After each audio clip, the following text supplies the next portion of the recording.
Now we come to the topic of freedom and human rights. Many Islamist movements claim to promote freedom. This is something that has proliferated. Even Islamist groups like Ikhwan al-Muslimin, Ikhwan, the Muslim Brotherhood, the official words that they use to name their party is the Freedom and Justice Party. They're the party of freedom and justice.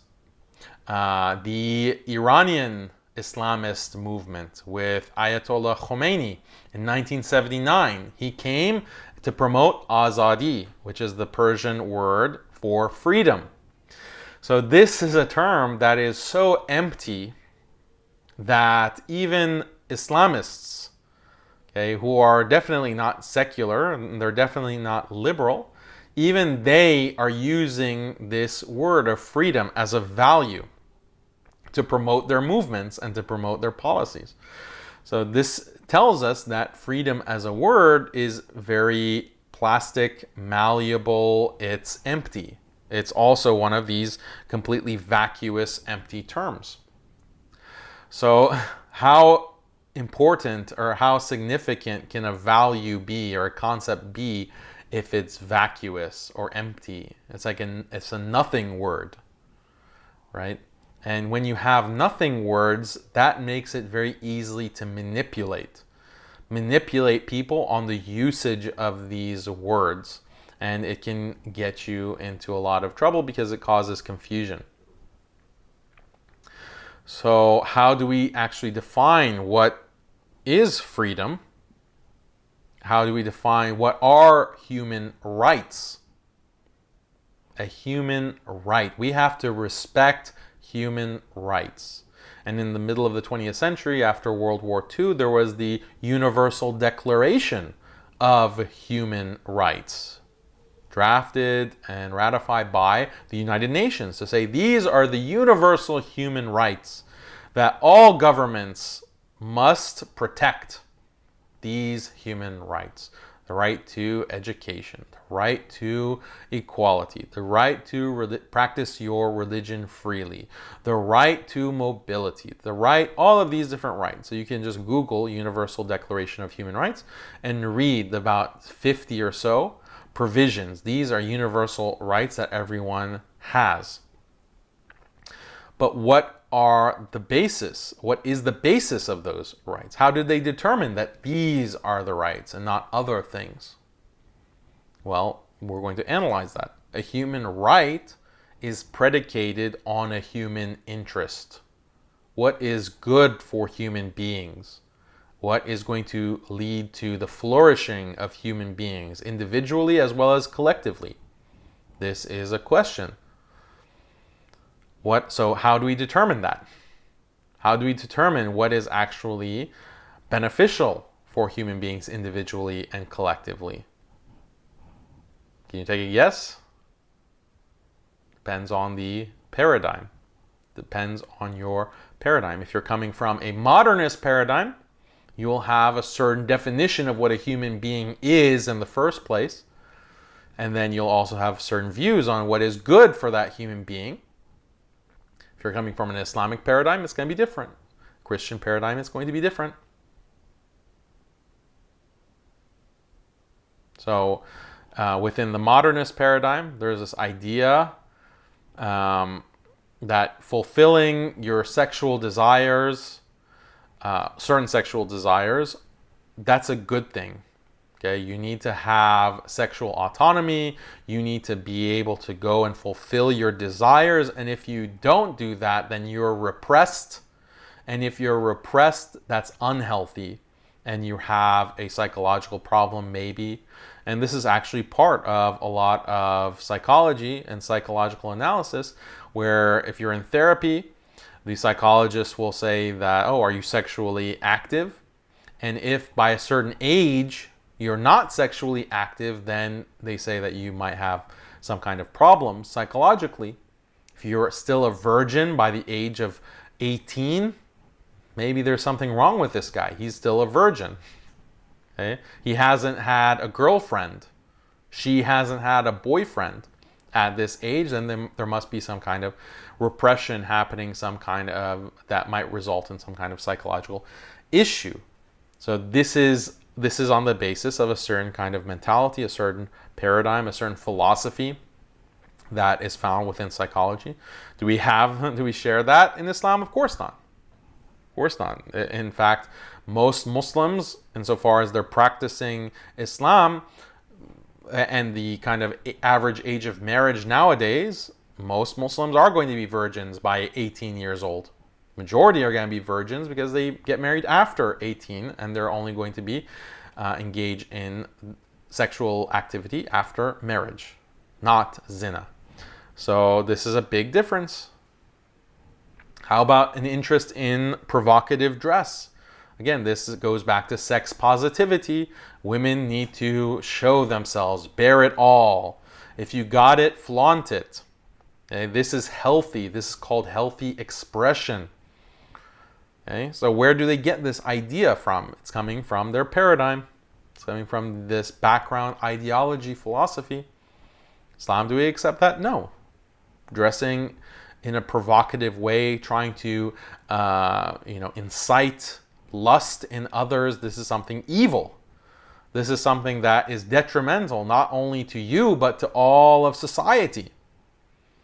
So completely different definitions and understanding of what is a human interest. So we can take all of the Sharia, all of Islamic law, and put it in terms of freedom, but we just have to define human interests in a particular way. So all of these Western human rights, they are on the basis of this Western paradigm, this Western understanding of human interests. We can have Islamic human interests, the Islamic definition of what is good for human beings, and we can play the same game. We can play the same game, and I'll show you how that can be done. But here's a quick visualization of the dependence here between the concepts. It all starts with a paradigm which defines what human nature is, and human nature determines what human interests are, what's good for a human being, and those interests are going to be determining what human rights need to be protected. So you see there are these layers. So when the UN and all of these secular bodies talk about human rights, they're really masking through these layers that it's their paradigm, their underlying religion that's at work. That's really what is functionally relevant, but they'll mask that because people are going to reject this foreign paradigm, the modernist paradigm being imposed on them. They're going to be much more likely to comply if they think that there is this neutral idea of human rights, universally accepted, that is simply being implemented across the world by force or through sanctions and through all kinds of coercion. Okay, it's universal. These are universal human rights, so we can't have that much of a problem with it, right? But the reality is that this is just masking the influence of the underlying paradigm. This is a cheap trick. Okay, this is a cheap trick. And this is why you can have someone like an Islamist like Khomeini or any group, ISIS, can start talking about their universal human rights that they want to implement across the world. And they can play the same exact game. Not endorsing or supporting ISIS, by the way, but just as an example, theoretically, it would be possible. Okay, so let's give an example of how this can be done with provisions of the Sharia. So human interest. There is a human interest in the afterlife. This is based on the Islamic paradigm because we know that Allah has created us to live on the earth, to worship Him and obey Him, not associate any partners with Him. And then we will die and we will be judged by Him on the last day. and then we will spend eternity either in Jannah, inshallah, or we'll be punished in the fire. This is the reality of the human experience. So there is based on that paradigm and human nature, there is a human interest in achieving paradise, everlasting bliss. That's a fundamental human interest. Therefore, we need a state that teaches Islam, basically how to attain Jannah. And we need a state that establishes Islam so that the majority of people, we maximize the potential of people following Islam and therefore attaining Jannah. This is a human right. This is a human right because it's a human interest that needs to be protected. And any country that does not respect this important human right is violating human rights. It's violating human rights and should be coerced, pressured, diplomatic sanctions, perhaps intervention to ensure that human rights are respected.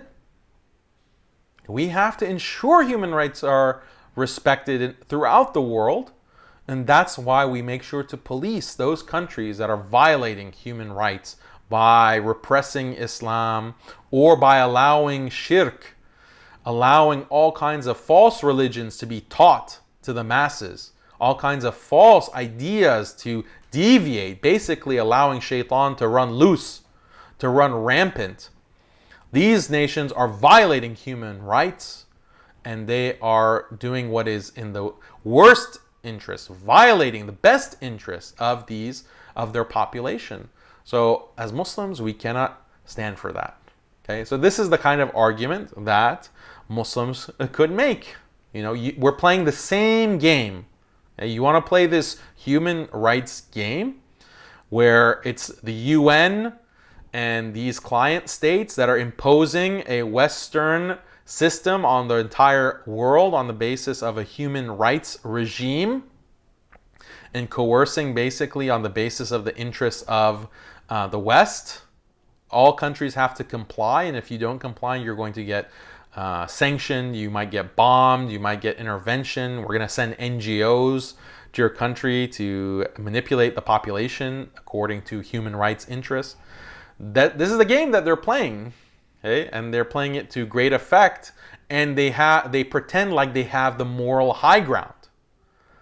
We have the high ground morally because we are applying universal human rights. Who could disagree? Who could disagree with universal human rights? This is the trick. So if you want to play that game, we can play it too. We can talk like that as well. Another human interest, having a secure and stable childhood as much as possible. Therefore, we have to have a state that enforces certain marriage and family laws, namely Islamic family law. This is a human right. We mentioned the case of adultery and how it leads to an increase in single-parent households, and how scholars pointed out that what the restrictions on mixing in Islam are based on, as well as the prohibition of zina, the hudud against zina and other kinds of sexual behaviors. All of these have many wisdoms behind them and many benefits. One of them is to preserve nasab, to preserve a person's lineage so that a person knows who his father is. It's very important. Who your father is, who your grandfather is. That is very important for your identity, your sense of self. And I mean, just look at Western society and the amount of sadness and frustration when people don't know exactly who their father is, where their father is, broken homes and single-parent households, all of the statistics that we mentioned and we cited in the resources. So this is a violation, a very clear violation of human interests and therefore human rights. We need to enforce certain gender roles, certain relationships as sanctioned through marriage, a certain set of accountabilities, liabilities, familial rights and duties. This is something critical that has to be established. So therefore, we do that in Muslim countries, and we advocate that for the rest of the world, to accept Islam so that people's rights can be preserved. How about the human interest in not having your spouse cheat on you? Is that an interest? To avoid the horror and the pain of your spouse cheating on you. Therefore, we have to create a society that honors modesty, that honors gender separation. This is a human right. A society that enforces hijab. This is a human right because it serves a very important human interest. And those countries that violate these things, they are violating human rights, and they are human rights violators, basically. Any country that allows women to just run rampant, okay, and be practicing this kind of sexual autonomy, so-called, this is a human rights violation, and we have to have sanctions. We have to create an environment to diplomatically pressure these countries to stop violating the human rights of their population.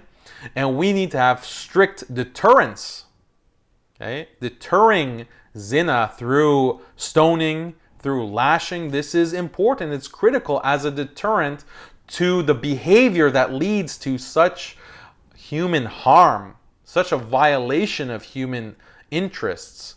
Therefore, it's a human right. Stoning is a human right. Yes, this is how we can argue these things. You want to play this silly game about talking about human rights? We can play that game, and we can play it better than you can play it.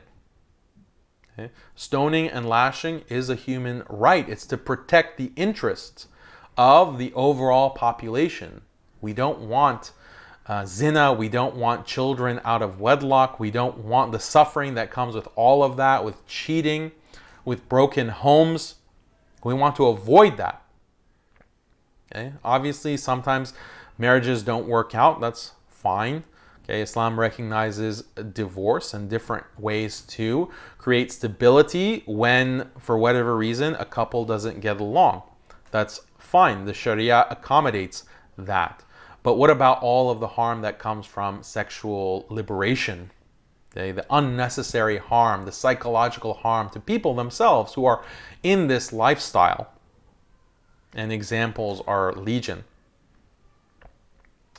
So another distinction that's important for us to understand in analyzing human rights and this idea of freedom is that all rights generate duties. All rights generate duties. What does this mean? So if you have the right to education in a country, that generates duties. How? Well, schools cost money. You need to build the buildings, you need to pay the teachers, you need to train the teachers. All of that is very expensive. So you have to tax the population in order to generate enough money to fund these schools. The right to free speech, that generates a duty. And we'll talk about free speech in depth. But the idea is your speech has to be protected. So there has to be a police force that will protect you from someone getting angry and wanting to harm you because of what you're saying. So that police force that provides you this kind of security bubble, this domain of security, that costs money. Those police officers need to get paid. They need to be trained. They need to have the technology to be able to protect you. That's a cost. That's money and resources that has to be taxed from the population. So that's a duty on the population to pay those taxes. All rights are of this nature, and this is something that's well established in legal theory. You can't have a right without a concomitant duty. So, right to education, we talked about. Right to security generally. Another cost of security is that you have to a certain extent, accept surveillance. Okay? This is what was claimed with the so-called war on terror. They told Western populations, the governments told their populations that we want to protect you from terrorism because you have the right to be free from being terrorized with a random terrorist act. But in order to make sure that there's no terrorist activities, we have to surveil everyone. We have to have this mass surveillance sweep of all your communications. So you can't really have privacy if you want security. So this is the kind of give and take, the cost of certain rights. That cost is a duty upon you. Right, to bear arms as well. It comes with many costs to society. So the logical import of this is that you can create an endless series of duties by proposing endless rights. And this is something, again, that's mentioned within legal theory, that if you want to control a population, but you don't want to make them recognize that you're controlling them, and that you're instituting policies that are imposing duties on them, then just put it in terms of rights. Okay? So arguably, the security state has an interest in surveilling all the population, whatever interest that they have in terms of control, or maybe there's corporate interest in having everyone's data being monitored. They have an interest in that. So how do they justify that kind of surveillance? Well, they say, oh, this is for your own protection. We want to preserve your rights. Therefore, in order to preserve your rights, we have to have this surveillance state. Same with taxes. We want to tax the population to a higher extent, put it in terms of rights. Okay? We want the right to give you all education. That means that the state controls the educational apparatus. And we'll take your money to fund that. We'll also line our own pockets, but we'll provide state education, state health care. Okay? All of these different rights, the right to health care, also comes with a great amount of cost because you have to tax people to fund that hospital system that then you control. And therefore, you control the health of society and the health decisions and the health outcomes of an entire population, all in your hands. That's a huge amount of control and power that is consolidated by the state. And all they have to do is say that this is a right. We're just the good guys. We want to protect your human rights. So this is a game that can be very easily manipulated for all kinds of nefarious purposes. And then when it comes to colonialism itself, the liberal critique of Islam by colonial powers and secularists and modernists in general, they focus on the duties in Islam, and they focus on presenting Islam as burdening Muslims. Islam is a burden to Muslims who have to follow these irrational duties that have no benefit. And by sending this message to the Muslim world, they're basically inducing Muslims to leave religion because it's so burdensome and accept, the enlightened, modern, Western way of life. But the trick is to get the focus on the duty, right? So when it comes to hijab, say, look at this requirement to cover yourself, to separate from the genders. You're missing out on a lot of fun. You're missing out on a lot of excitement and entertainment because of this hijab requirement. It's irrational. Why? What they don't talk about, what this liberal critic does not talk about, is preventing single-parent households, preventing zina, which leads to single-parent households, preventing adultery that breaks up marriages, that causes all kinds of sadness and grief because of cheating spouses. All of these benefits that we've discussed over and over again, they will not mention that. Sometimes they don't even recognize it. They've been blinded from it. They just focus on the duty. So this is another kind of liberal trick, a liberal trick. And so this the discourse on rights versus duties, now you know some of these fundamental concepts so that you can be able to deconstruct this for any example that's given and any kind of critique that's given against Islam. And you can make a kind of argument about Islamic human rights and how stoning and lashing and everything in Islam is perfectly concordant with human rights, because we're defining the rights on the basis of human interests, which are based on human nature, which are defined by Islam, the Islamic paradigm, as opposed to the materialist, secularist, Western modernist paradigm.